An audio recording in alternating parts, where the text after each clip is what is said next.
Bien, bonjour à tous. Merci d'avoir affronté les frimas pour me rejoindre en cette matinée, un peu moins perturbée qu'hier, mais quand même difficile. Donc, la semaine dernière, nous avons abordé le terme de religion qui s'affiche d'emblée dans l'intitulé de ma chaire. Et aujourd'hui, je vous propose de procéder à un exercice similaire pour le terme de polythéisme. Je vous l'avais annoncé la semaine dernière. En fait, vous devez savoir que j'ai beaucoup hésité entre religion et polythéisme pour exprimer dans cet intitulé le domaine de recherche qui est le mien depuis des années. Et finalement, il s'est avéré que le terme de religion rendait plus immédiatement perceptibles les intentions qui sont les miennes, même si, comme nous l'avons vu la semaine dernière, l'usage de ce terme impose de prendre quelques précautions d'usage et de méthode. Mais ça vous explique que ce soit religion qui ait finalement été choisie. Concernant polythéisme, je vous propose de nous pencher d'abord sur l'origine du mot et puis de considérer l'intérêt qu'il présente pour étudier les religions à Dieu multiples en refaisant l'histoire de ses emplois de la même manière que je l'ai fait dans les grandes lignes pour le terme de religion la semaine dernière. Alors là où religion, je vous l'ai rappelé, s'enracine dans la langue latine, polythéisme s'enracine dans la langue grecque. En effet,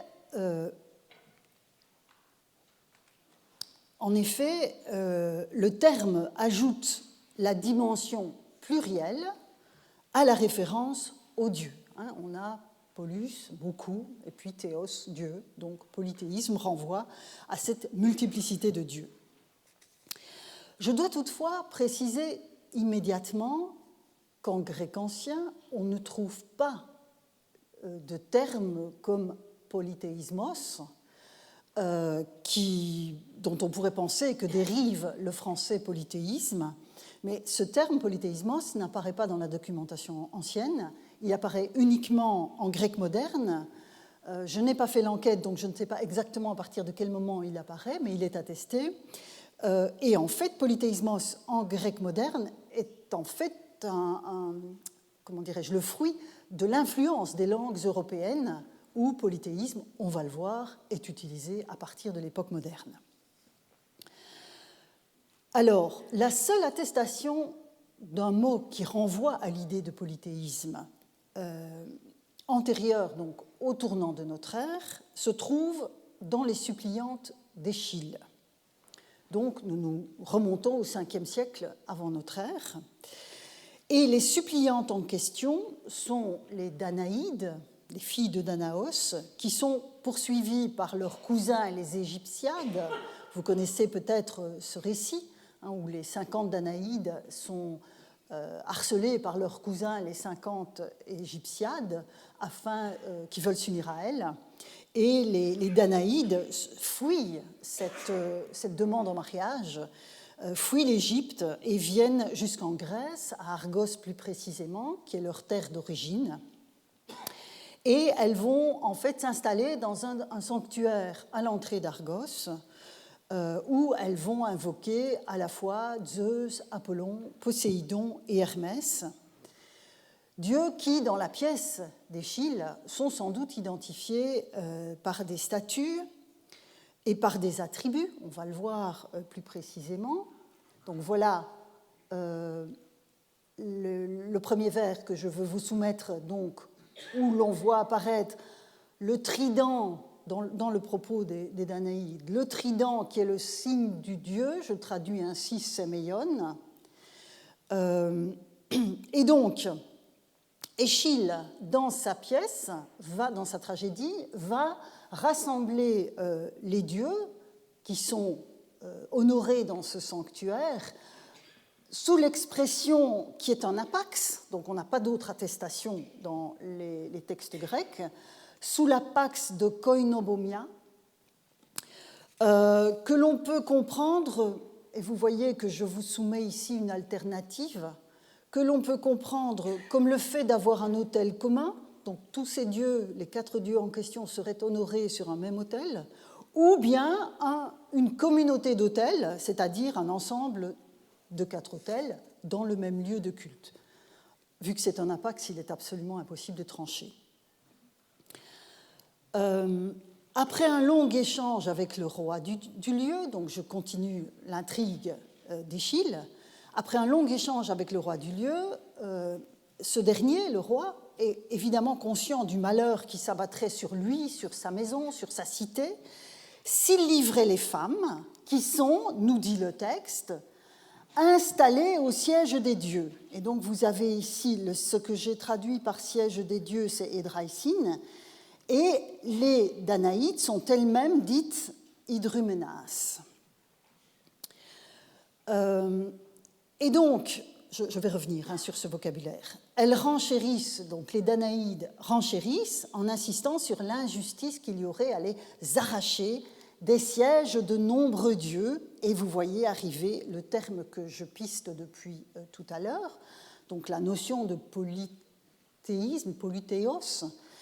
Donc, la Danaïde qui porte la voix de ses sœurs dit « Ne me laisse pas arracher au siège de ces nombreux dieux, ô toi qui as tout pouvoir sur cette terre. » Elle parle donc au roi d'Argos, qui lui-même donc fait aussi référence à cette action condamnable, arracher de force la suppliante au statut. Et ici, on a donc l'expression qui est traduite au statut, par au statut, avec le mot bretas en grec. Donc, voilà le contexte dans lequel s'inscrit la seule occurrence du terme polythéos dans toute la littérature grecque polythéiste, si je puis dire. Parce qu'on va voir évidemment que les choses vont changer quand on passe du côté juif de la littérature grecque, juive et chrétienne. Donc, le terme polythéos dans ce contexte, dans le contexte des suppliantes d'Échille, vise à souligner l'injure qui serait faite à plusieurs dieux si les suppliantes étaient arrachées de leur lieu d'asile par la force.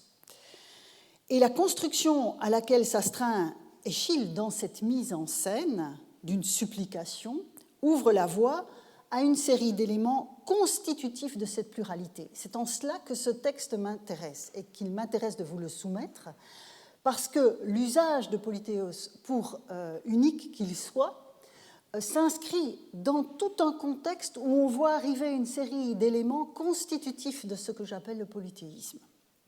Et donc, premier élément constitutif, le séméion du premier extrait, qui est l'élément discriminant qui va permettre d'identifier un Dieu dans une pluralité.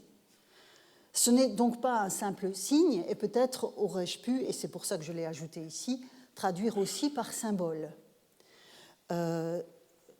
Cette traduction par symbole aurait quelque légitimité puisque c'est un facteur de reconnaissance. Donc il y a une spécificité que l'on trouve cachée dans le terme symbole, que l'on trouve exposée dans le terme symbole et pas dans le terme de signe. Deuxième élément, la koinobomia que j'évoquais tout à l'heure, quel que soit le sens qu'on lui donne, renvoie à un autel pour tous ou des autels spécifiques dans un sanctuaire partagé, mais en tout cas, le terme évoque une combinaison spécifique de dieux sur le plan rituel. Zeus, Poséidon, Apollon, Hermès forment ici une sorte de panthéon en réduction aux portes d'Argos, ce qui est vraiment là aussi constitutif de la notion même de polythéisme. Au vers 413-414, je vous avais dit que j'y reviendrai, vous avez donc les termes Édraïcine et Hydruménas. Or, ce sont des termes de la même famille. Des termes de la même famille qui renvoient au verbe hydruein.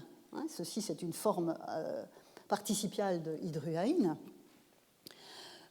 qui renvoie au registre de la fondation, de l'installation. C'est vraiment une famille de mots extrêmement importante, sur laquelle, vous le verrez, je reviendrai de façon récurrente au fil des semaines qui vont s'écouler. Donc, hydruein peut signifier les gestes de la fondation d'un culte, l'installation d'une statue, la fondation d'un autel, d'un sanctuaire. Et donc, Les édrailles des dieux, les sièges des dieux. Vous voyez que j'ai laissé le mot relativement indéterminé en utilisant ce générique de siège des dieux. Ce sont des éléments manifestes, quels qu'ils soient, de leur installation parmi les hommes. Et donc, si les Danaïdes, en s'accrochant à ces éléments qui ancrent les dieux dans le territoire, sont à leur tour qualifiés d'installer, vous remarquez le jeu qu'il y a dans l'usage du vocabulaire, elles sont installées près des sièges des dieux. Cette qualification accentue évidemment l'idée de sacrilège qu'il y aurait à les en arracher. En contexte polythéiste, les dieux sont installés parmi les hommes et cette installation est accentuée par le fait qu'en étant suppliantes des dieux, en quelque sorte, les Danaïdes se mettent aussi en posture d'installation dans cette cité dont on ne peut plus les déloger puisqu'elle se réfère aux dieux. Quant au dernier terme ici, donc de Brétas, il laisse entendre que ce sont bien des statues auxquelles les Danaïdes se sont accrochés. Donc il y a ce générique que l'on a ici des Drailles, et puis vous avez la précision amenée par l'auteur tragique qui montre que ce sont des statues auxquelles elles se sont accrochées et que les sièges mentionnés plus haut sont donc bien les effigies des dieux en question. Donc, Polythéos, qui est la raison pour laquelle je vous présente ce texte, Polythéos est associé par Échille dans cette tragédie à un ensemble d'éléments qui expriment la pluralité au sein d'un contexte sacré. Mais, je l'ai dit tout à l'heure, je le répète, cet emploi reste extrêmement isolé, même pas extrêmement, complètement isolé dans la production textuelle grecque, en tout cas telle qu'elle nous est parvenue, même si évidemment ce que le terme désigne, lui, est largement représenté. Et dans une culture donnée, on n'exprime pas forcément ce qui va de soi. Or, la pluralité inhérente au système religieux de la Méditerranée antique ne requérait pas de recourir à un terme spécifique à partir du moment où toutes les communautés étaient dans la même situation. Ce n'est qu'une fois qu'un autre système religieux va entrer en ligne de compte et qu'un penseur juif va commencer à réfléchir sur son propre système de référence, par contraste avec le système des autres communautés contemporaines, qu'on va voir émerger un label discriminant. Et à ce moment-là, donc, on voit apparaître ce que j'appelle polythéisme, le terme de polythéisme. Et ce philosophe juif, c'est Philon d'Alexandrie, qui a livré en grec de vastes commentaires du texte biblique, et plus précisément du Pentateuque, donc les 5 premiers livres de la Bible hébraïque, mais Philon d'Alexandrie, dont on pense qu'il ne connaissait pas nécessairement l'hébreu, Philon d'Alexandrie est en fait reparti du texte de la Septante, donc de la traduction grecque qui avait été élaborée à Alexandrie. Et donc, Philon d'Alexandrie livre donc des commentaires en grec du texte biblique en tentant des rapprochements avec la philosophie grecque, ou en tout cas certains de ses courants, comme le platonisme et le stoïcisme.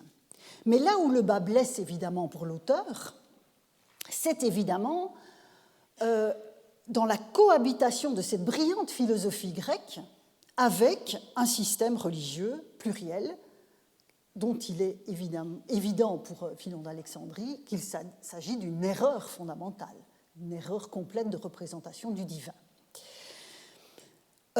Alors jusque-là, donc avant les réflexions de Philon, les considérations diverses que les auteurs de langue grecque portaient sur les dieux des autres peuples relevaient généralement de la curiosité intéressée. Et on le verra à partir de la semaine prochaine avec le texte d'Hérodote.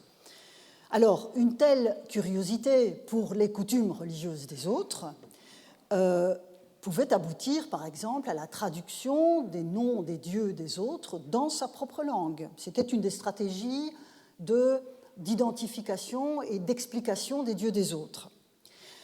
Dans le cas de Philon, en revanche, et vous l'aurez compris de ce que je vous ai dit jusqu'à présent, on n'a plus affaire à de la curiosité, mais à une franche opposition. Franche opposition à l'égard d'une vision du monde des dieux incompatible avec le message biblique. Donc la perspective change profondément. Alors, encore un mot sur la traduction de la Bible avant de regarder le point de vue de Philon. La traduction de la Bible en grec a été en fait une étape décisive dans l'emploi d'un vocabulaire grec qui disqualifiait les pratiques rituelles et la représentation du divin qui étaient critiquées dans le texte hébreu. Alors, dans la Septante, donc dans la traduction grecque de la Bible, on ne trouve pas les termes polythéos, polythéia. Donc ça, c'est une indication intéressante. La critique va en fait passer par un vocabulaire hébreu qui est varié, mais qui sera régulièrement traduit en grec par le terme eidolon. Eidolon, alors dans le vocabulaire grec classique, ce mot qui est fondé sur la racine qui exprime le fait de voir, derrière le terme d'eidolon, vous avez la vue, la vision. L'eidolon désigne une image qui se reflète, une illusion, un rêve, un fantasme, voire un fantôme. Donc, ce que l'on voit dans ce terme eidolon est réduit à une pure apparence sensible qui peut tromper. Et donc, les quelques 70 occurrences du terme eidolon dans la traduction grecque de la Bible renvoient donc à l'illusion de la vénération des objets faits de main d'homme et aussi aux dieux eux-mêmes qui sont ainsi représentés. Et donc, on ne trouve pas le terme polythéos, polythéia, comme je le disais il y a un instant, on va trouver l'eidololatria, c'est-à-dire le service aux idoles, le culte qui est rendu aux idoles. C'est ainsi que sera désigné majoritairement ce système religieux différent qui est fondé sur la pluralité. Mais vous remarquez que c'est moins la pluralité qui est identifiée dans ce terme d'eidololatria que l'idée d'une erreur, d'une illusion. On voit bien que l'accent est davantage mis dans la Septante sur l'illusion plutôt que sur la pluralité, avec ce vocabulaire. Et je vous renvoie sur ces questions d'idolâtrie au livre que Daniel Barbu a publié en 2016 sur Naissance de l'idolâtrie, images, identité, religion, où il évoque la naissance de cette catégorie que sont les idoles et puis l'idolâtrie. Et évidemment, c'est de ce vocabulaire aussi que vont hériter les chrétiens. Mais avant d'en arriver au discours chrétien, je reviens à Philon. Parce que précisément, dans les commentaires que Philon va donner de la Bible en grec, on voit apparaître le vocabulaire du polythéos, polythéon, polythéia. Donc là, il se démarque du texte qu'il commente. On trouvera aussi chez lui eidolon et eidololatria, mais on voit surgir polythéoudoxa, donc l'opinion polythéiste, et polythéia, le polythéisme, enfin en tout cas on va traduire ça comme ça, et to polythéon kakon, le mal polythéiste. Donc là, on a chez Philon cette volonté de mettre en avant la pluralité. La pluralité, et cette pluralité est évidemment mise en contraste avec les principes du décalogue. Les principes du décalogue, puisque la pluralité des dieux est absolument contraire au premier commandement. Tu n'auras point d'autres dieux. Et comme l'écrit Philon, le premier commandement enseigne que le monde est gouverné par un seul. Il y a une unicité du divin qui est fortement affirmée dans ce commentaire de Philon.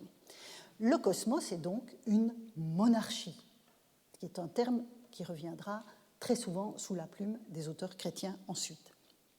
Et donc, à la pluralité qui caractérise la polythéia s'oppose l'unicité du Dieu de la Bible.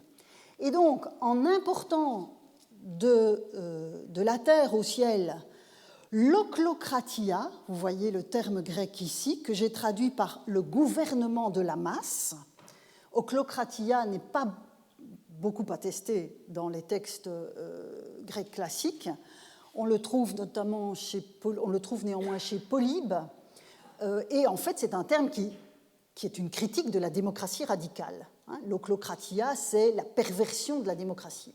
Ce n'est plus le gouvernement du peuple comme tel, c'est le gouvernement de la masse. Et donc vous avez à nouveau cette pluralité qui est inhérente à l'expression. Et donc, à la monarchie du Dieu unique s'oppose l'holocratie divine en une acception négative de la démocratie, donc attestée chez Polybe. Donc, cette opposition entre monarchie divine et pluralité divine est récurrente dans les différents livres de Philon, mais on va trouver aussi chez lui, dans le commentaire du Décalogue, une sorte de typologie de la croyance polythéiste qui aura une large postérité. C'est pour cela que je vous la soumets. Au départ, selon Philon, le polythéisme est né de l'adoration de l'univers et de ses parties. Donc, plutôt que d'honorer le Dieu créateur, on a honoré les différentes composantes de sa création. Et puis ensuite, on a commencé à fabriquer des idoles dans un matériau périssable, un matériau mort en quelque sorte, qui a accentué cet effet polythéiste. Et le pire pour Philon, c'est évidemment la démarche des Égyptiens, qui non seulement honorent beaucoup de dieux, mais en plus les représentent sous la forme animale, ou en tout cas partiellement animale. Alors, le terme eidolon, je l'ai dit, apparaît chez Philon et renvoie à ce qui est illusoire, à ce qui est trompeur. Donc Philon s'empare de ce vocabulaire de l'illusion. Mais il va aussi parler de statut, et je voudrais vous soumettre ce texte qui est vraiment passionnant pour comprendre la représentation précisément que Philon donne des statues divines en contexte polythéiste. Il va évoquer en fait une figure biblique qui est celle de Tamar, qui était donc l'épouse et la veuve des deux premiers fils de Juda. Et donc c'était une Syrienne de Palestine, je lis le texte avec vous. Elle avait grandi dans une maison et une cité polythéiste. On trouve ici la qualification de polythéos, remplie d'effigies et de statues. C'est ce que j'ai traduit ainsi Xoana et Agalmata. En un mot, rempli d'aphidrumata.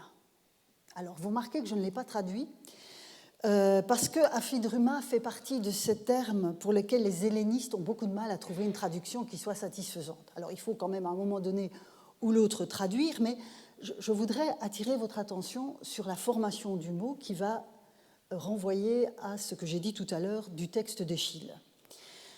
En effet, je pense que ce texte de Philon permet, par un effet de retour de la réflexion du philosophe juif sur nos textes classiques, permet de mieux comprendre ce qu'il y a derrière le mot d'aphidruma. En effet, donc je vous ramène à Échille. On avait donc les Zédraïcine et Hydrumena. Je vous ai dit, ça renvoie au verbe hydruein. Aphidruma, vous entendez bien que le terme renvoie aussi à cette même famille de mots. Textuellement, un aphidruma, c'est ce par quoi on fonde quelque chose, ce par quoi on installe quelque chose. Le terme peut donc désigner en grec classique n'importe quel élément qui sert à transférer un culte. Ce par quoi on fonde, on installe un culte. Et donc, ça pourra donc être désigné, aphidruma, ça pourra désigner une filiale, le produit de ce transfert, mais aussi le moyen par lequel on transfère, et ce moyen pourra, pas toujours, mais pourra être une statue. Et donc, c'est probablement une des raisons pour lesquelles le mot aphidruma en est venu à désigner de façon privilégiée une statue. Or, dans le texte de Philon, vous aurez remarqué que aphidruma vient en quelque sorte résumer ce qu'il a dit auparavant des Xoana et des Agalmata. Donc, elle était dans une cité, une maison polythéiste, remplie d'effigies et de statues, en somme, sunolos, d'aphidrumata. Et cet usage nous donne, je pense, une précieuse indication sur la signification qu'un locuteur alexandrin un locuteur grec alexandrin du tout début de notre ère, donnait à ce terme, ce qui est intéressant, parce qu'il est évidemment beaucoup plus proche que nous de la compréhension directe de ce terme. Si les xoana et les agalmata, les effigies et les statues qui peuplent la maison et la cité polythéiste de Tamar sont en somme des aphidrumata, cela ne signifie évidemment pas qu'il s'agit de cultes importés, car cela ne fait pas de sens dans le contexte. En revanche, si je reviens au verbe hydruein, installer, qui se trouve dans ce mot, les choses s'éclairent, me semble-t-il. Ce que Philon veut dire dans ce passage, c'est que les xoana et les agalmata sont des objets installés, fondés. Et si je ne me trompe pas, il met ainsi en évidence une composante essentielle du recours au statut dans les cultes polythéistes, à savoir le fait qu'il s'agit d'installer les dieux parmi les hommes. Donc vous voyez que c'est vraiment une donnée extrêmement consistante. Dès qu'on parle de cette pluralité de dieux, il y a cette idée qu'on les installe parmi les hommes. Alors évidemment, je ne vais pas vous proposer une traduction parce que ce n'est pas mon objectif ici. Mais voilà, c'est dans ce sens en tout cas qu'il faut aller. Bon, je referme cette parenthèse et je poursuis l'investigation sur le mot polythéisme chez Philon par une dernière remarque. En effet, la pluralité qu'il stigmatise est en fait une distribution inadéquate de la puissance divine dans les éléments du cosmos. On l'a vu tout à l'heure avec sa typologie des polythéismes. Or, une telle multiplication, dans la vision que Philon en donne, équivaut à une absence de Dieu. Et donc, Philon va mettre sur le même pied le fait d'être polythéos et le fait d'être athéos, c'est-à-dire le fait d'avoir beaucoup de dieux ou le fait de n'en avoir pas. C'est-à-dire que le fait d'avoir beaucoup de dieux est comme une négation même de Dieu, ce qui est évidemment une rhétorique monothéiste, même si je reviendrai sur le mot monothéiste tout à l'heure. Et donc, la pluralité divine amène avec elle le mélange, les erreurs et donc l'ignorance. On voit bien la charge qui est menée contre cette vision des choses. Et donc, la dichotomie entre la monarchie divine, à ce stade on ne trouve pas encore le mot monothéisme, c'est la monarchie divine, et l'ochlocratie, c'est-à-dire le polythéisme, s'applique dans un monde où évidemment les Juifs sont, quand Philon écrit, les seuls à concevoir le pouvoir divin en termes d'unicité, d'exclusivité, mais aussi, on l'a vu la semaine dernière, à propos du christianisme, mais ça vaut évidemment aussi pour le judaïsme, en termes de vérité et d'erreur. Et donc, l'opposition chez Philon ne va pas se jouer uniquement entre l'unité et la pluralité, mais aussi entre la vérité et l'erreur. La vision, vous voyez, la fausse croyance et la vérité, epseudedoxa ou aletheia. Donc cette dichotomie, elle est évidemment également bien présente dans le texte de Philon. La vision juive du divin va donc se définir chez Philon par contraste. Et ce contraste est également ce que vont chercher à définir les auteurs chrétiens de langue grecque des premiers siècles de notre ère, et c'est vers eux que je vais à présent me tourner. Et pour évaluer cette taxinomie des pères et des apologistes chrétiens, où l'on va retrouver notre terme de polythéisme, je ne le perds pas de vue, je vous signale d'importants travaux récemment publiés par un jeune collègue italien, Francesco Massa, dans la revue de l'histoire des religions, donc nommé et classé les religions au IIe, IVe siècle, et dans un ouvrage collectif qui s'intitule Alexandrie la divine, les théologies barbares chez Eusèbe de Césarée. Ce sont vraiment des travaux extrêmement importants sur lesquels repose cette petite partie de mon exposé. Et donc, quand se forme la tradition intellectuelle du christianisme, on a déjà approché ces éléments la semaine dernière du côté latin.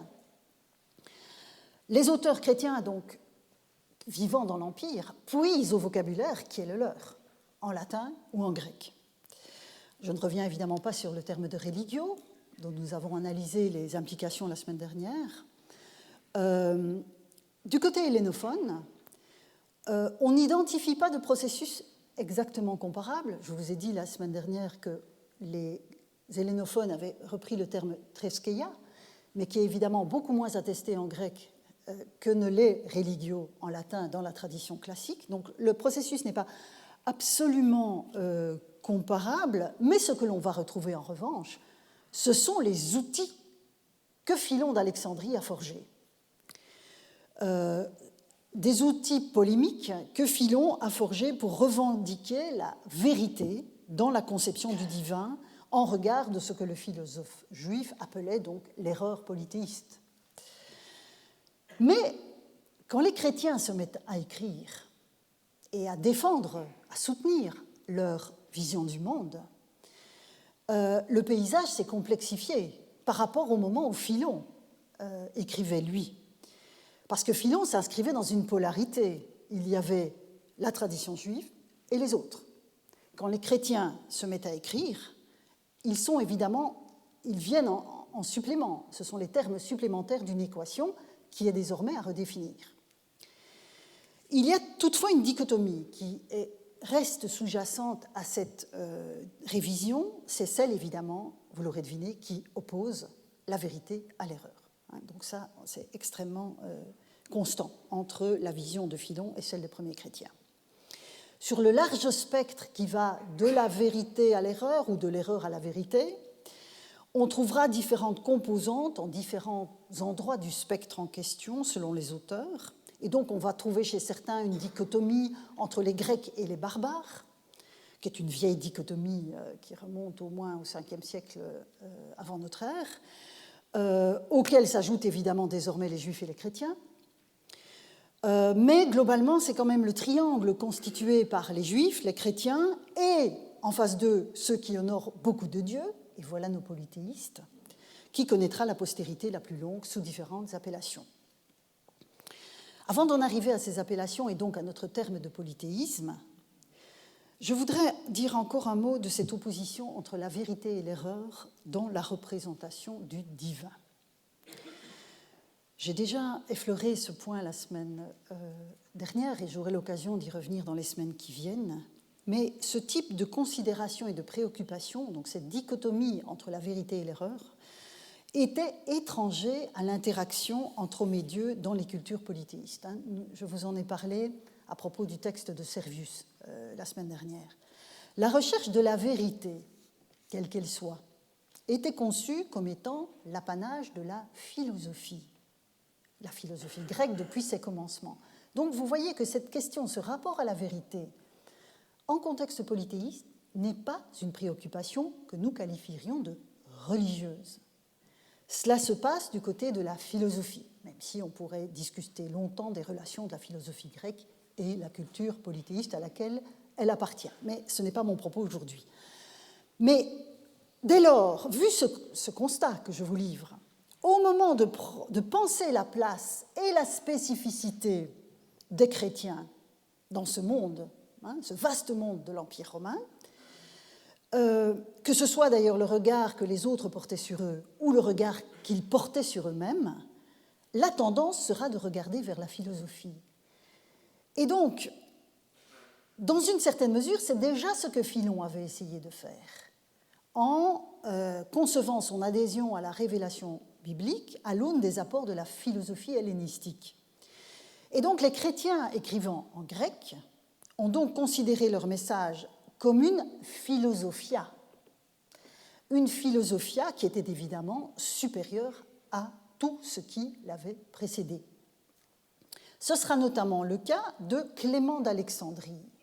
Clément d'Alexandrie, qui est donc un intellectuel du IIe siècle de notre ère, converti au christianisme, et il va formaliser une défense du christianisme en tant que philosophie. Donc vous voyez, il ne se place pas nécessairement totalement sur le terrain de ce que nous appelons la religion. Et Clément est un excellent lecteur de Philon d'Alexandrie, et dans le Protreptique, donc, qui est une de ses œuvres, il va reprendre directement certains des arguments de Philon. Donc on voit bien que là, la matrice philonienne est extrêmement importante dans le travail de Clément. Il a donc digéré la leçon de Philon, mais il n'utilise pas le terme de poluthéos ou celui de poluthéia. Donc, il n'est pas allé, enfin, cette digestion, si vous voulez, n'a pas abouti à l'usage du vocabulaire tel que Philon l'utilise, en tout cas ce vocabulaire-là. Clément va, lui, favoriser, je vous donne un exemple ici, il y en a beaucoup, le terme d'eidololatria. Dans cette définition de l'idolâtrie, qui est évidemment intéressante pour nous, où il dit « l'idolâtrie est une distribution de l'un en de multiples dieux ». Donc on voit que là, il assume à la fois du terme eidolon et eidololatria, il assume à la fois la dimension d'erreur, même si ce n'est pas explicitement dit ici, mais aussi la pluralité. Et donc la pluralité est bien au cœur de cette réflexion, et le terme d'eidololatria renvoie à l'erreur des religions dites païennes. Et donc, comme l'a bien montré Francesco Massa, dont j'ai évoqué les travaux il y a un instant, la société dans laquelle se développe le christianisme ne traduit pas les identités en termes religieux, hormis pour les juifs. Et de ce point de vue, les chrétiens vont évidemment se démarquer de la tradition juive. Et je cite un passage de l'article de Francesco Massa, l'article de la Revue d'Histoire des religions qui vient de sortir, parce que il me semble résumer parfaitement bien, particulièrement clairement ce point. Les chrétiens ne constituaient pas un groupe religieux à part entière, car ils n'appartenaient pas à un seul peuple. La seule catégorisation possible pour une communauté qui revendiquait pour elle un mode de vie particulier, sur la base d'un enseignement éthique et produisant une réflexion sur le divin, est celle d'airesis, pour le dire en grec, c'est-à-dire d'école philosophique. Et donc, on voit bien qu'on a ici, quand il s'agit d'aller puiser, si vous voulez, à la tradition classique, les chrétiens vont se reconnaître, en tout cas dans un premier temps, dans la philosophie. Et donc, la démarcation, elle est double, en fait. Les chrétiens doivent se distinguer des juifs et des religions traditionnelles de la Méditerranée antique. Et c'est là que vont se forger progressivement, dans cette nécessité de se démarquer, les outils langagiers en ismos, ou ismus en latin, dont nous sommes encore les héritiers. Quand je vous dis polythéisme, christianisme, judaïsme, évidemment, c'est dans cette lignée-là que nous nous situons. Et donc, ce qui embrasse les christianoi, c'est le christianismos. Ce qui embrasse les judaioi, les juifs, c'est le judaïsmos. Et tout le reste, qu'est-ce que c'est dans ce vocabulaire? C'est l'hellénismos. Alors, l'hellénismos, me direz-vous, c'est le fait d'être grec, certes, mais cette catégorisation d'hellénismos va peu à peu se déconnecter, se séparer de l'ancrage proprement grec pour désigner ce que, en latin, les pères de l'Église appellent le paganisme. Et donc, l'hellénisme, de ce point de vue, ce n'est plus dans la tradition des pères de l'Église ce qui est grec, ou en tout cas ce n'est plus seulement ce qui est grec, c'est tout ce qui relève des religions que nous appelons polythéistes. Et donc, ce transfert, si vous voulez, cet élargissement de sens d'hellénismos, on le doit surtout à Eusèbe de Césarée. Eusèbe de Césarée, qui, donc avec Eusèbe, nous sommes au IVe siècle, qui va procéder à cette taxinomie des grandes catégories religieuses de son temps. Et là, on voit bien que Eusèbe s'est détaché de l'idée qu'il faille aller forcément du côté de la philosophie pour trouver une définition, donc le christianismos, c'est-à-dire l'adhésion à la figure du Christ. Et donc on voit bien que là, on n'est plus dans ces premiers temps de la réflexion des pères de l'Église où il fallait se raccrocher à l'idée de la philosophie. Ici, nous avons maintenant des grandes catégories et l'hellénismos, le judaïsmos et le christianismos sont ces catégories que l'on va trouver chez Eusèbe de Césarée. Et donc, dans son histoire religieuse de l'humanité, Eusèbe va placer tout d'abord le culte des Hébreux, puisque évidemment, dans l'imaginaire de ces penseurs chrétiens, la révélation du Dieu unique, elle est première, et donc le culte des Hébreux, même si le christianisme s'en distance, reste quand même une filiation qu'on ne peut négliger. Donc on a d'abord le culte des Hébreux, et ensuite seulement les pratiques polythéistes que les Grecs ont empruntées aux barbares, selon Eusèbe. Et donc ce qu'ils ont emprunté aux barbares, c'est la croyance à propos de la pluralité des dieux. Donc vous avez ici « e peripleionen theon doxa », ce qui est en fait une manière de dire le polythéisme. Et on trouve Polythéia chez Eusèbe. Les mystères, les cérémonies, les histoires et les exposés mythiques sur les dieux, ainsi que les explications allégoriques des mythes, et tout le reste de l'erreur superstitieuse. Vous voyez, ten loipen deisi daimona planen. Donc, au total, la religion grecque, parce qu'évidemment, ce que vous avez ici dans le texte d'Eusèbe, on peut dire que c'est une première amorce de définition de ce qu'est la religion grecque, est entièrement fondée, selon Eusèbe, sur la théologie égyptienne et la théologie phénicienne, donc empruntée aux barbares. Et pour lui, évidemment, ces théologies barbares, il faut les qualifier d'athéisme. Et vous voyez donc toujours ce même principe, que la pluralité de Dieu équivaut au fait de n'avoir pas de Dieu.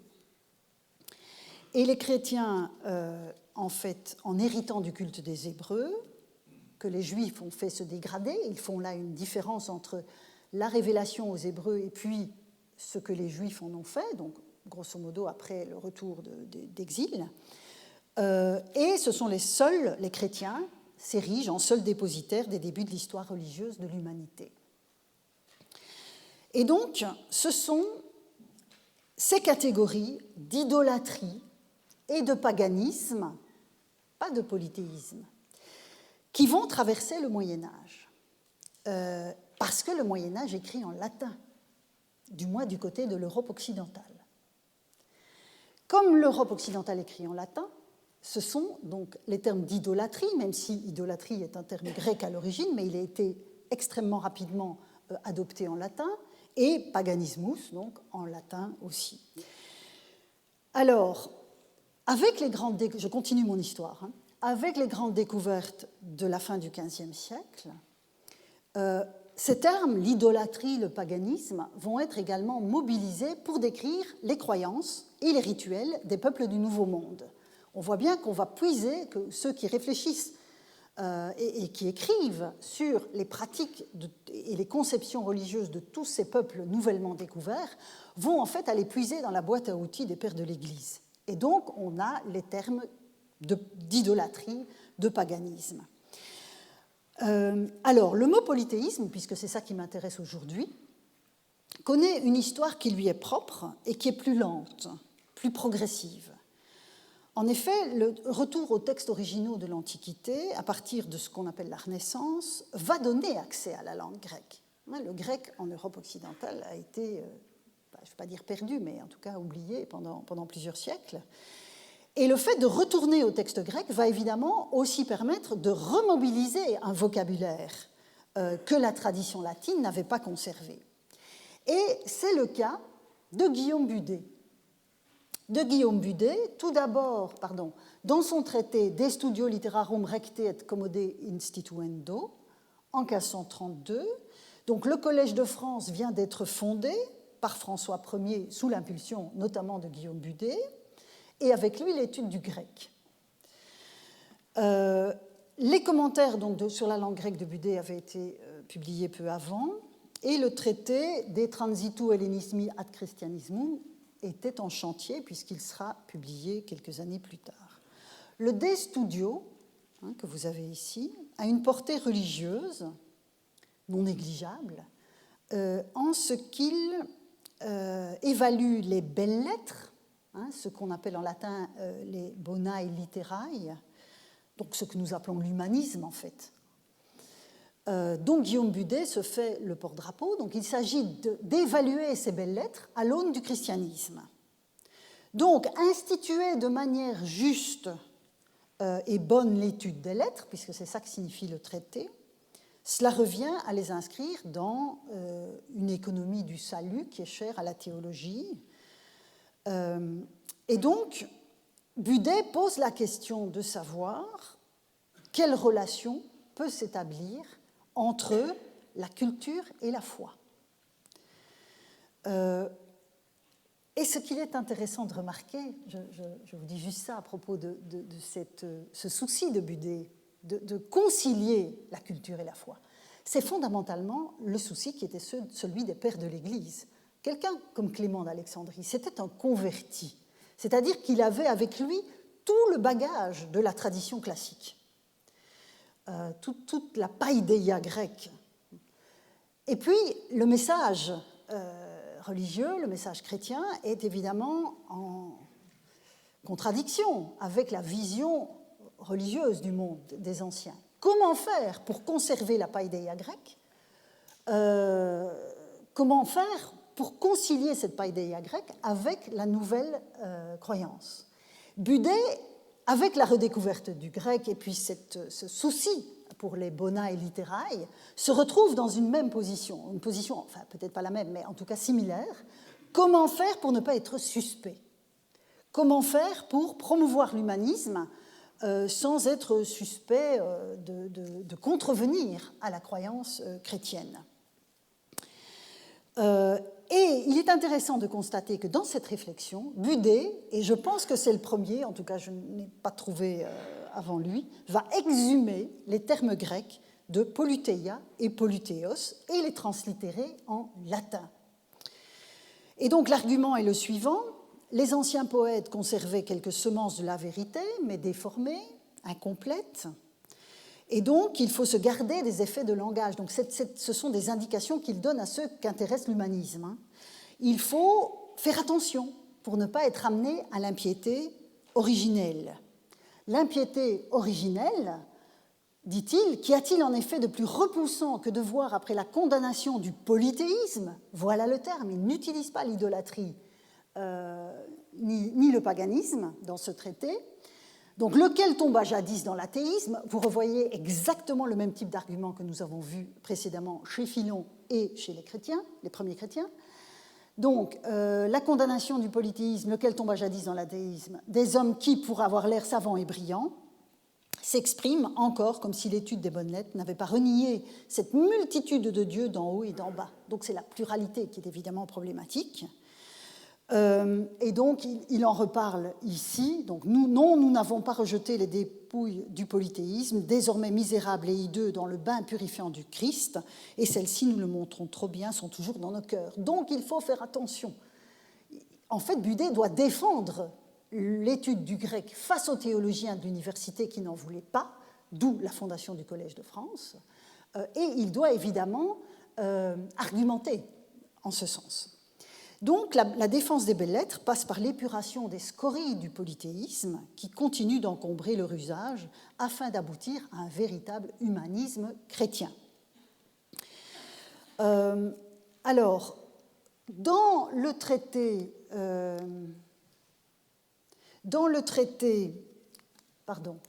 des Transitu Hellenismi ad Christianismum, publié en 1535, on aura à nouveau une adéquation entre le polythéisme et l'athéisme.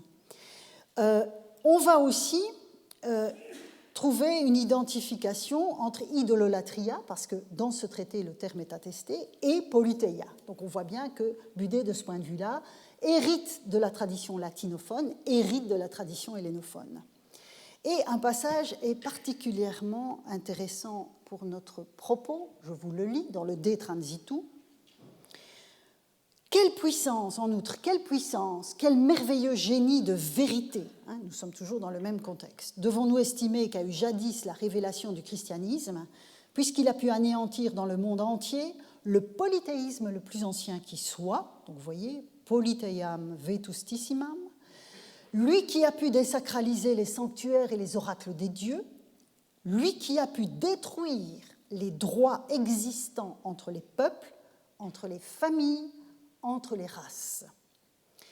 Donc, selon Budet, ce texte est vraiment intéressant, selon Budet, en détruisant le polythéisme le plus ancien par toute la terre, le christianisme a abattu les sanctuaires et les oracles. Ça, je dirais, c'est assez banal et ça va de soi. Mais ce qu'il ajoute est vraiment important. Ce sont les identités autres que l'identité religieuse que le christianisme est venu remplacer. Et en cela, Budet a particulièrement bien compris la distinction entre polythéisme et christianisme. En contexte polythéiste, vous n'avez pas d'identité proprement religieuse. Vous êtes citoyen de votre cité, vous êtes sujet d'un souverain, bon, vous n'avez pas d'identité religieuse. Le christianisme, de ce point de vue-là, a complètement changé la donne et Budet l'a extrêmement bien perçu dans ce passage. Donc, je vais passer cela, sinon je n'aurai pas assez de temps. Alors, donc le sens de polythéisme est évidemment extrêmement péjoratif. De ce point de vue-là, Budet a complètement hérité des pères de l'Église et probablement de Philon qu'il connaissait. On sait qu'il cite Philon, il a lu Philon, donc on voit bien que ça fait partie de la nourriture, de sa réflexion sur ces questions. Alors, c'est encore dans un sens péjoratif que, 50 ans plus tard, Jean Bodin usera du terme, mais cette fois en français. Nous quittons le latin pour le français. Et, en général, on considère que c'est dans le traité de la démonomanie des sorciers de Bodin en 1580 que se trouve l'acte de naissance du terme même de polythéisme, puisqu'il écrit en français, et donc il va tenter de déterminer dans ce traité, puisqu'il est juriste, Jean Bodin, il va tenter de déterminer dans ce traité quelle type de divination des sorciers est licite et laquelle ne l'est pas, laquelle est diabolique.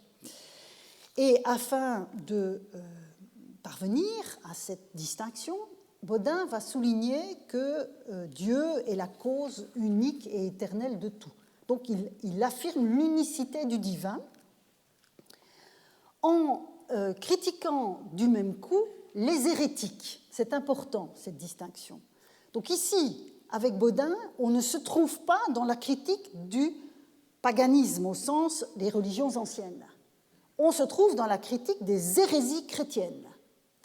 Et donc, dans ce traité, voici ce qu'il écrit, dans le contexte donc d'une critique des hérésies chrétiennes, car, comme disait Procle académicien, le polythéisme, j'ai respecté la graphie du traité, le polythéisme est un droit athéisme et qui met nombre pluriel ou infini de dieux s'efforce d'ôter le vrai Dieu.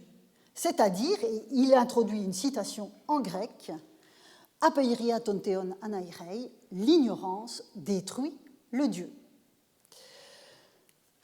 Un appel de notes dans le manuscrit, enfin pas dans le manuscrit, dans le traité imprimé de Bodin, une note qui n'est pas infrapaginale dans les textes de cette période, mais qui est marginale, donc, dont on pourrait s'attendre qu'il s'agit d'une citation textuelle de Procle académicien, Apeirien ton theon anairei kai polythéoteta, et vous voyez ici de nouveau un composé de polythéos, athéoteta einai.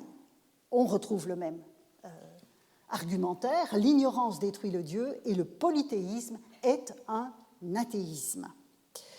Alors, Proclus, puisque c'est de lui qu'il s'agit, Proclus est un auteur grec qui a vécu au 5e siècle de notre ère et il était responsable de l'école néoplatonicienne d'Athènes à l'époque.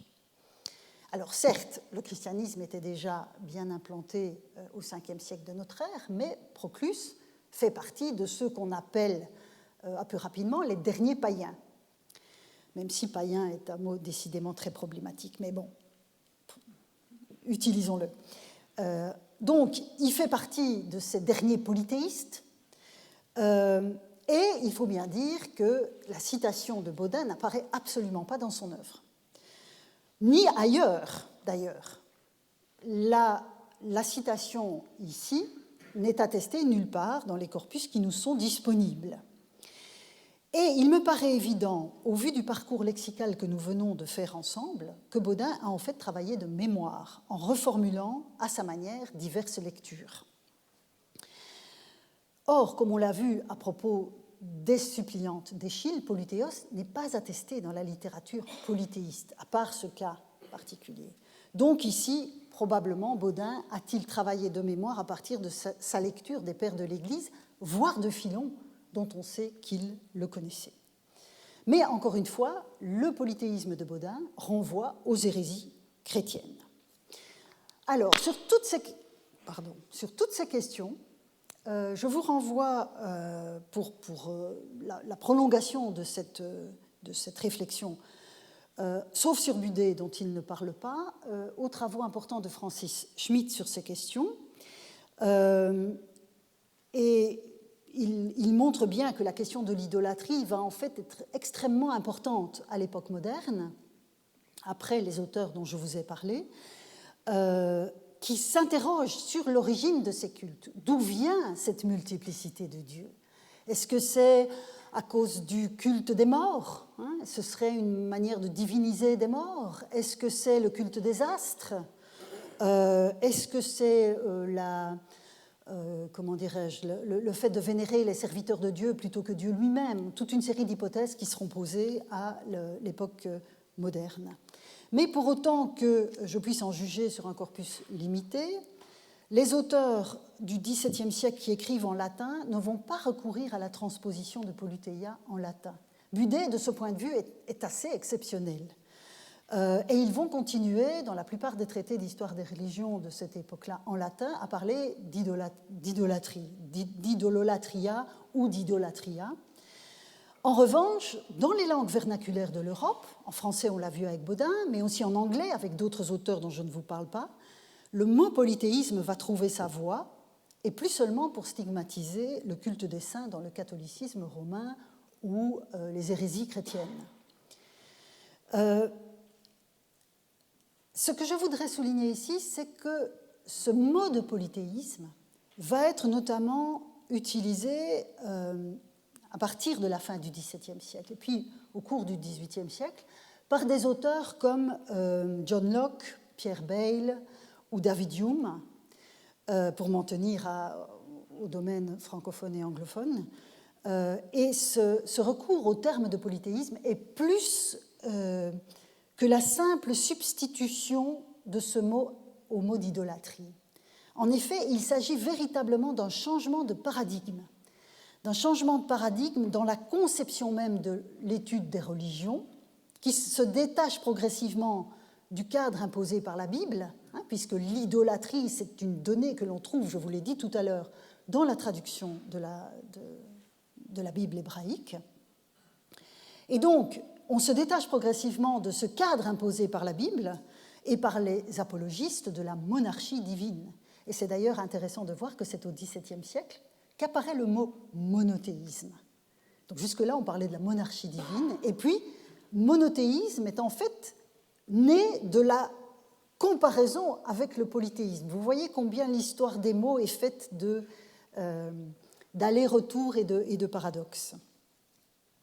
Alors, au cours du XIXe siècle, je vais bientôt terminer mon parcours, le terme de polythéisme, entendu comme le fait d'honorer une pluralité de dieux, devient un outil de réflexion assez commode pour définir l'une des étapes du développement religieux de l'humanité. C'est quelque chose qui fait souci aux chercheurs du XIXe siècle.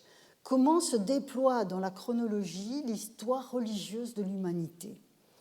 Et donc, quelqu'un comme Edward Taylor, en Angleterre, va distinguer, un anthropologue, va distinguer une phase animiste, une phase polythéiste, une phase monothéiste, en attendant l'horizon scientifique sur lequel l'humanité devrait s'inscrire, selon lui, finalement, dans l'avenir.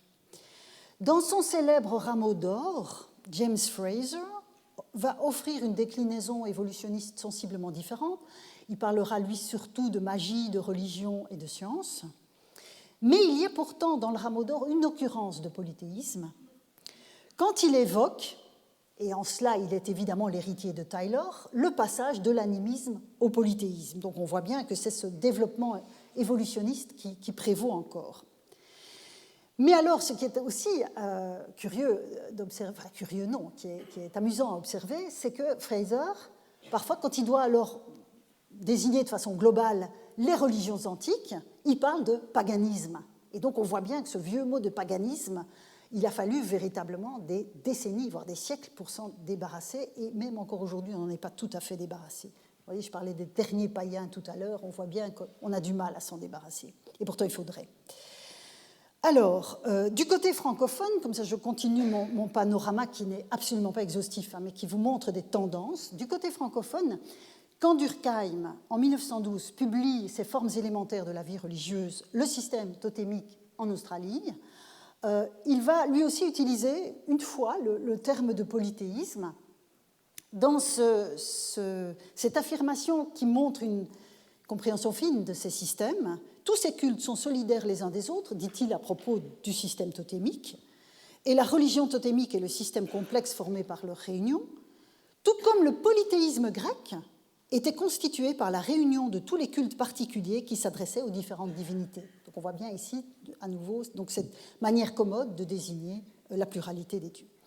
Bon, ici, nous sommes dans des travaux généraux d'histoire des religions. Qu'en est-il de l'étude de la religion grecque elle-même, puisque c'est quand même pour ça que vous êtes là? Donc là non plus, je ne vais pas vous livrer une étude exhaustive, de toute façon, je n'en ai plus le temps. Le terme, en fait, reste fort peu usité par les hellénistes, en tout cas ceux qui se revendiquent comme tels dans l'académie au XIXe siècle et dans la première moitié du XXe siècle. Et quand ils le font, c'est en général en comparaison avec d'autres systèmes en isme. Par exemple, je vous donne juste cet exemple-là, en 1930, Charles Picard va publier cet ouvrage au titre appétissant, Les origines du polythéisme hellénique, l'art créto-mycénien. Mais quand on entre dans le propos de Picard, on voit bien que c'est une manière pour lui de distinguer, parce qu'on est dans le contraste, la multiplicité des dieux grecs, de la tradition classique grecque, en regard de ce qu'il conçoit comme un monothéisme minoen originel.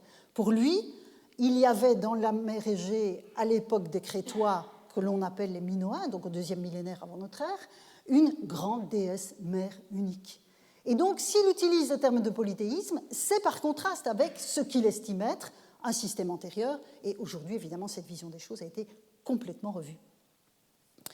Alors, si je laisse de côté quelques ouvrages dont vous avez ici un exemple, un petit ouvrage tout à fait intéressant et très, très, très curieux, d'un certain Louis Ménard, qui était chimiste et helléniste, et qui, en 1863, a publié ce petit ouvrage du polythéisme hellénique, et puis d'autres amateurs éclairés qui ont publié des petites choses comme ça, intitulées Polythéisme. Si je laisse de côté cela, il faut attendre en fait la période entre les années 1930 et 1960 pour que le terme de polythéisme devienne un label qui souligne la complexité du monde des dieux grecs et même le système religieux des Grecs en soi, et plus seulement un élément de contraste avec d'autres systèmes en isme, que ce soit l'animisme ou le monothéisme ou que sais-je.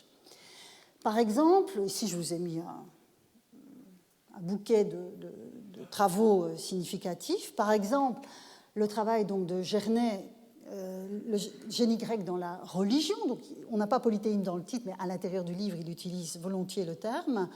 L'ouvrage de Nielsen Geschichte der griechischen Religion, où on a polythéismus en allemand.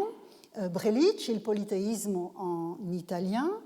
Gilbert François, qui écrit en 1957 un ouvrage « Le polythéisme et l'emploi au singulier d'Hémothéos et d'Aïmon ». Jean Rudart, qui dans cette collection d'articles a repris un article de 1966 qui s'appelait « Considérations sur le polythéisme ». Donc tous ces chercheurs recourent au terme comme un outil donc, qui n'est plus seulement utilisé par contraste, mais qui permet d'appréhender positivement une certaine vision du monde. Et puis, Marcel de Tienne va l'utiliser comme sous-titre de son ouvrage « Apollon, le couteau à la main », une approche expérimentale du polythéisme grec en 1998. Et la légitimité du terme est complètement acquise à l'échelle internationale quand Robert Parker l'inscrit au fronton de son deuxième livre sur la religion athénienne en 2005. Or, de l'anglais pas de salut, c'est évidemment avec cet ouvrage que le terme a véritablement été labellisé dans le domaine. Alors, je conclus, il est temps. Le terme de polythéisme, vous l'aurez compris, n'est pas moins culturellement déterminé, puisque le terme vient de l'extérieur de la culture grecque. Le terme de polythéisme, donc, n'est pas moins culturellement déterminé que le terme de religion, mais il est incontestablement plus facile à définir. Et si je reprends la définition opératoire de la religion que je vous ai soumise la semaine dernière, la religion est une institution qui régit, selon des modèles culturels, les relations avec la sphère suprahumaine dont cette culture postule l'existence. Le polythéisme, c'est une manière de préciser le profil de la sphère suprahumaine à laquelle on a affaire. Elle accueille une pluralité d'entités, mais aussi la culture globale à laquelle on a affaire. Ce n'est pas, et on le verra, uniquement une question d'avoir beaucoup de dieux. C'est plus compliqué que ça. Tout est donc une question d'accent, comme je l'avais souligné dans ma leçon inaugurale, et je me permets de faire une autocitation. Parler de religion grecque rencontre l'impératif méthodologique qui consiste à considérer que le concept de religion s'applique au moins à titre opératoire, exploratoire, à toutes les sociétés humaines, c'est ce qu'on a vu la semaine dernière. Parler de polythéisme grec met en exergue une caractéristique essentielle de ce système symbolique, même si ce n'est pas la seule, la conception d'un monde qu'habite une multiplicité de dieux. Et la semaine prochaine, nous entrerons véritablement en pays polythéiste. Merci pour votre attention.